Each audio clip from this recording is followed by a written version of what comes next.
I'm Granthermes. Today on this show, the government is shut down, folks. We're going to talk about the blame game going on in Washington right now, whether one side is actually more to blame than the other, and how the White House is responding by being what can best be described as an abusive hostage taker. But first, make sure you rate or review the show, whatever podcast app you listen to it on. Like, subscribe, hit the bell for notifications if you're a watcher on YouTube. Sign up for the Make It Make Sense Substack, where I've got a brand new article out all about a brand new, pretty alarming survey this week that said that the United States is no longer a full democracy. And if we aren't one of those, what are we? You can find the answer to that question on the Substack. It is for free up there right now, so go ahead and become a subscriber and check it out. If not, share the show on social media. It's Mims News Pod. That's MIMS News Pod, all one word on every platform.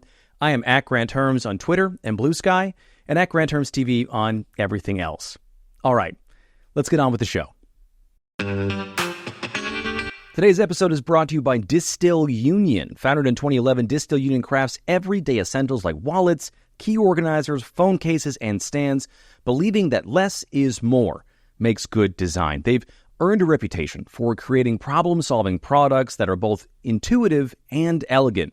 I like their flagship Wally wallet because, you know, there's nothing worse than having that like bulky wallet that sits in your back pocket for guys specifically. It's bad for my back. I can feel it after I've been sitting, especially on the chair that I use to record in here. It's not exactly the most comfortable chair, and if I've got my wallet on me, it's uncomfortable if it's not slim and elegant like their Wally wallets. But they're known for their magnetic closures and that slim profile to hold all of my cards and cash.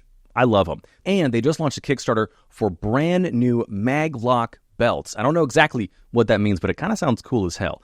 Anyway, Distill Union's problem-solving accessories are made from premium materials like full-grain leather that ages beautifully over time, ensuring durability and style. Backed by a 3-year warranty, their products are built to last and engineered for everyday ease, offering the perfect balance of practicality and sophistication. And right now, when you use the code MIMS25, that's MIMS25, you'll get 20% off your entire order. And Make It Make Sense does get a cut of that sale, but hey, it keeps the show going, keeps you in style. What's not to love? You can check out distillunion.com for all their great products. That's DISTIL Union.com. Distill Union, where good design is good for you. All right, let's get back to the show. The government has been shut down for a little over 36 hours as I'm recording here. Democrats didn't give Republicans enough votes to pass their budget again yesterday, and it seems like everyone has sort of thrown their hands up, and Republicans are waiting on the White House to do its worst here. More on that in a minute. But just as a quick refresher on how we got here, Republicans wanted to continue funding the government at the same levels until late November, which is when we do this all over again, but just with the threat of members of Congress not being able to go home for Thanksgiving. Now, Democrats saw that and put up a funding bill of their own that would restore certain Medicaid and Affordable Care Act access, tax credits, and subsidies that were removed by the Republicans over the summer. Now, losing that healthcare access would force around 6 million or so people off their health insurance over the next 10 years, but almost immediately, it would spike insurance premiums for the rest of us starting November 1st. That's according to a report from the Congressional Budget Office. Now, Democrats are trying to prevent that from happening. Republicans want it to happen. It was a part of the big, beautiful bill over the summer and how it was actually designed to work. So, for the few days, both before and after the shutdown started, Republicans have been trying to say that Democrats shut down the government because they want to give health care to undocumented immigrants. Images of the Democratic proposal have been shared all over with highlighted sections that say alien Medicaid eligibility, which conservatives are saying is hard and fast proof about what they're trying to say. Except if you read literally any of the other things on the pages, it repeatedly says Medicaid coverage for lawful immigrants. And frankly, it's insulting that the party that controls every branch of our government right now thinks that we won't and can't read that stuff. And when there's been pushback for this idea, Republicans have been tying themselves in knots to explain why they think they're still right. Here's Vice President J.D. Vance talking about that on Fox. And just so you know, this is a little long. It's about a minute long, but it's worth hearing the whole thing. This is a Democrat talking point. They say we're not actually trying to give health care benefits to illegal aliens, and here's why it's not true.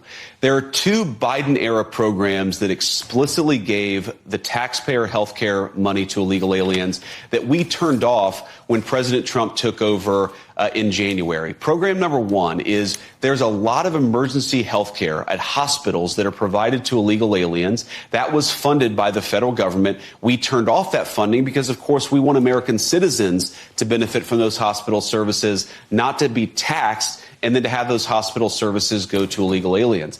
The second of which is the Biden administration gave mass parole to millions upon millions of illegal aliens, and then they simultaneously made those parolees eligible for health care benefits funded by taxpayers.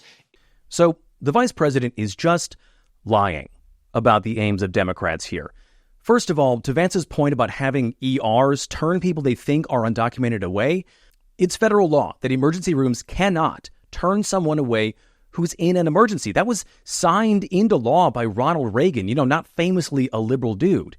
And then when it comes to the second thing that he said there about the Biden administration allowing quote-unquote illegals to get access to health care, that's also provably false. What Vance is talking about is an extension of temporary protected status to immigrants from places like Cuba or Venezuela who came seeking asylum, and some people who are granted parole-like status in the U.S. as long as they followed court orders.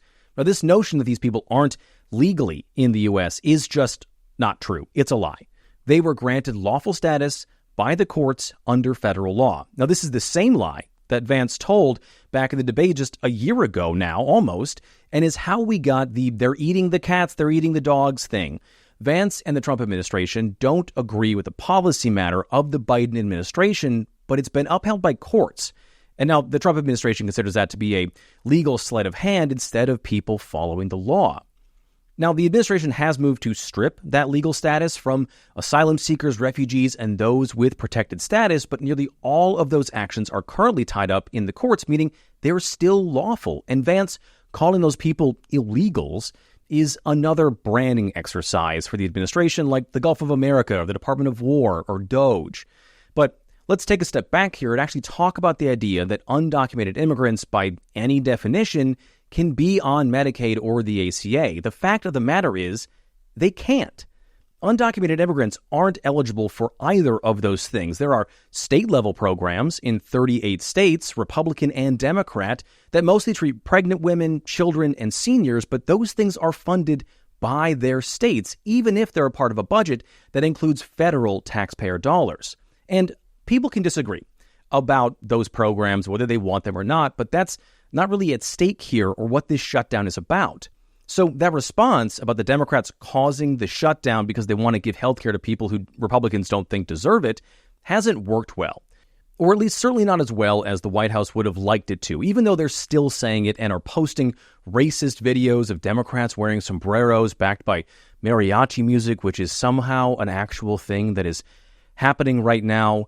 But I guess it is 2025. So also, it seems like that stuff is a bit of a distraction from what the other response to the shutdown from the White House has been. And don't worry, I am going to get what the Democrats are doing. But it seems that the White House is seeing the shutdown as a golden opportunity to really dismantle the government, to build it back up as a state run solely behind Trump.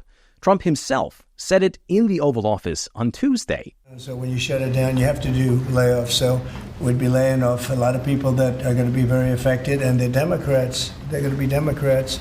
A lot of good can come down from shutdowns. We can get rid of a lot of things that we didn't want. And they'd be Democrat things, but they want to. And then on Truth Social, he said that he was meeting with the director of the Office of Management and Budget, saying, I have a meeting today with Russ Vought, he of Project 2025 fame, to determine which of the many Democrat agencies, most of which are a political scam, he recommends to be cut, and whether or not those cuts will be temporary or permanent. I can't believe the radical left Democrats gave me this unprecedented opportunity. And if you didn't hear the episode from last Thursday, Russ Vought is a guy who hates federal employees. He publicly said he thinks that they should be put in traumatically affected situations every day when they come into work. That is a direct quote.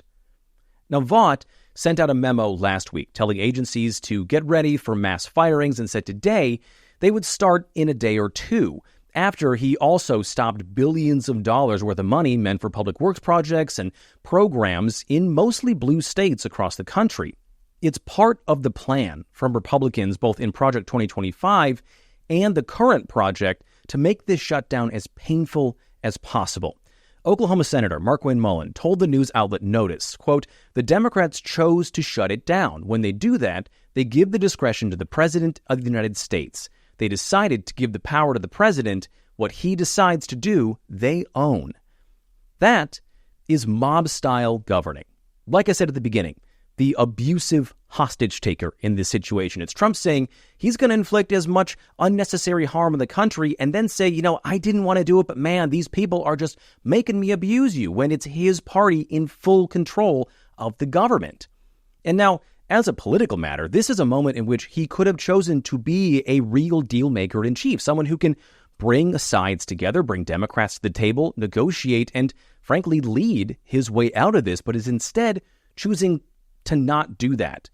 Like I said, as a matter of politics, it's a really odd choice here, especially as we head into an election year.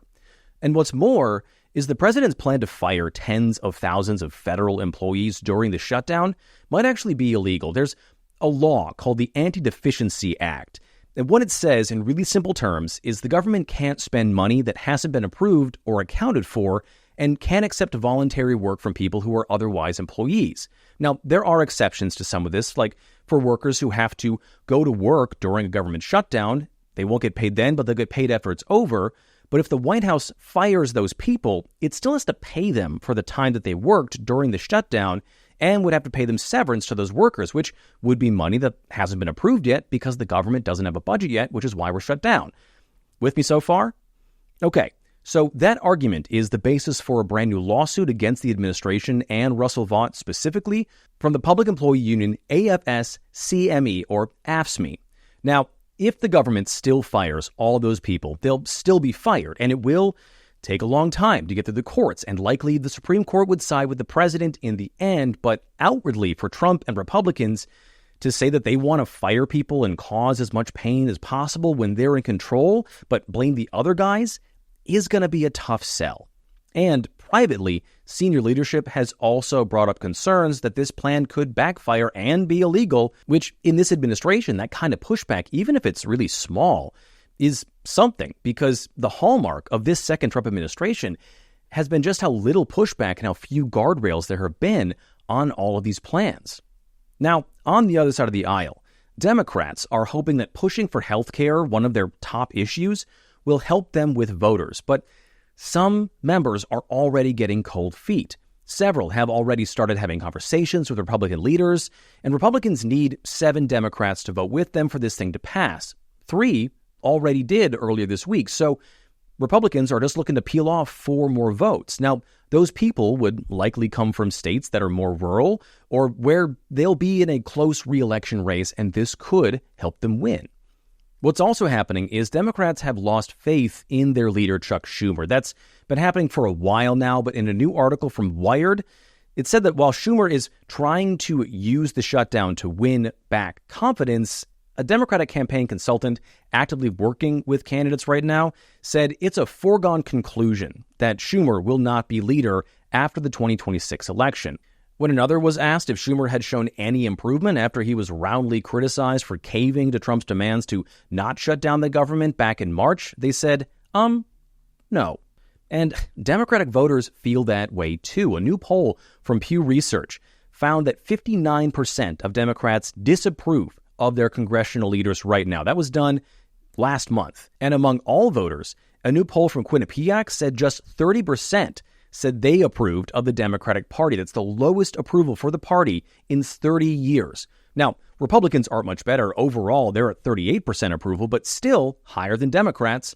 So right now, the shutdown is also a make or break moment for the Democratic Party, which is still struggling to find leadership and find its footing after an election that was now almost a year ago. But finally, that does get us to the question of who's really to blame here, and that's hard to know. The definition will also likely change if this shutdown drags on a while. Now, there is something to be said for the Democrats being out of power and holding up this process. But I think equally here, Republicans who are in power chose not to lead and could share some of this blame, if not most of it. And the American public right now is more likely to blame Trump and Republicans for the shutdown. A new Washington Post poll out today found that 40% of Americans said Trump was to blame, while 30% said it was Democrats, and 24% said they were unsure. Now, those numbers are moving in the wrong direction if you're in the Republican Party, because a poll from NPR just 2 days ago, 38% said it was Republicans' fault, while 27% said it was on Democrats. So it would seem that Americans don't like the idea of putting maximum pain on the country. Now, at this moment, no one knows what's going to happen next, but it does seem like the White House is dead set on carrying out those mass firings, which will mean millions of people who depend on government services or paychecks will bear the cost of those cuts. And whatever happens next in the shutdown, the longer it goes on, the worse things are going to get. And that may mean this moment isn't just a make or break moment for Democrats, but for all of our politicians right now, because it would seem like in this moment, people are hungry for someone, literally anyone, to step up and do the right thing. And I guess we're going to have to wait and see if that happens. But if the current situation is any indication, I am just not at all optimistic about that. All right. Sorry to end the episode on such a bummer there, but that is it for today's episode. Please rate and review the show on whatever podcast app you listen to it on. Like, subscribe, leave a comment below if you're a watcher on YouTube. Sign up for the Make It Make Sense Substack. It's just $5 a month, and you can join for free right now as well.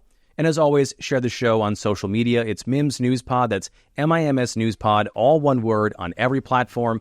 I am at Granthermes on Twitter and Bluesky, and at Granthermes TV on everything else.